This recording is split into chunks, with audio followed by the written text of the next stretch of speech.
I think we're working closely. Oh no. And I wish I had a Greggs for breakfast, but I didn't. And for breakfast I had a black coffee. Really bad, I've not had breakfast this morning. I thought that would be the answer, lots of people say. Had my vitamins though. So my name's Alan Newton, job title is NCS Programme. Yeah, come through, sorry. Come through, sorry.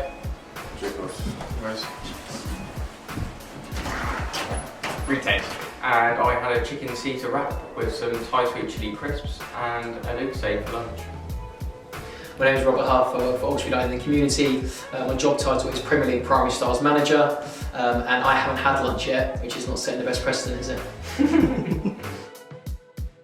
It has been a wild ride throughout the pandemic, but I have to say it has left us in a stronger position actually than the start of it. I think both in terms of increasing our impact, increasing the diversity of our participants and the people our charity is helping, but also just our creativity in delivering projects in myriad different ways. I think one of the most difficult things about working throughout COVID-19 was making sure young people could still engage in the support and had a safe space within their homes to engage virtually. Young people trying to engage virtually was quite difficult. Being able to engage the students through computer screens. Purely going online didn't work for everybody. For some, it was great. It really grabbed their love of IT and for screens.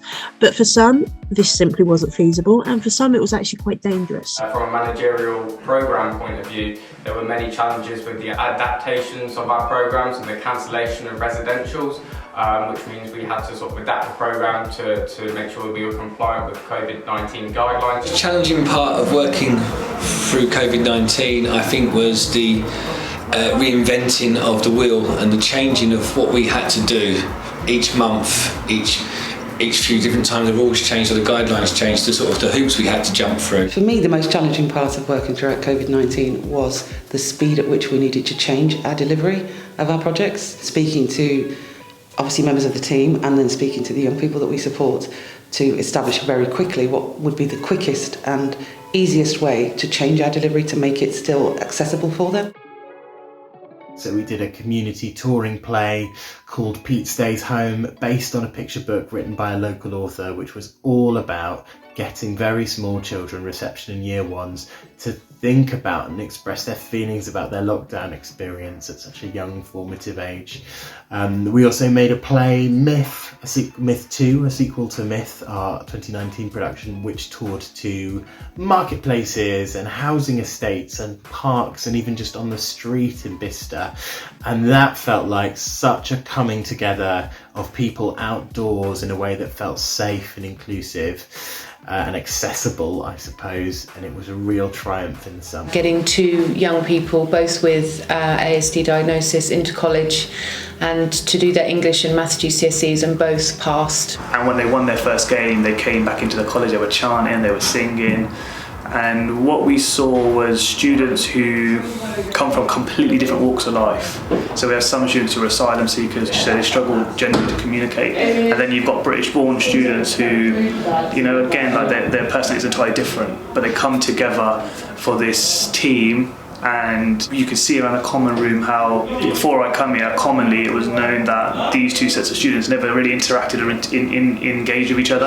And now they kind of play pool together, they play table tennis together, they go for lunch together. So as the organisation grows and we go into more primary schools and impact even more members of the community, right from the top of the county in Banbury all the way down to the south of the county, employing more members of staff and having a positive impact throughout. In fact, we managed to maintain and in some areas slightly increase the number of referrals that we had and the engagement that we had with young people, which then resulted in commendation from our funders and an extension of our funding, which is fantastic. So that project will now run until June of next year. My favourite moment was last Ramadan when we hosted weekly iftars, so a weekly breaking of the fast.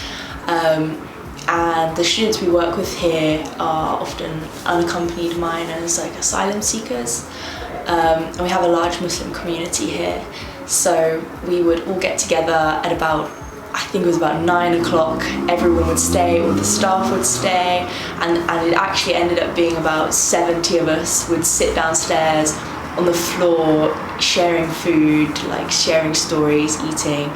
Even the non-religious students would come as well, so it was just a really lovely community environment. It was great to be back all together again.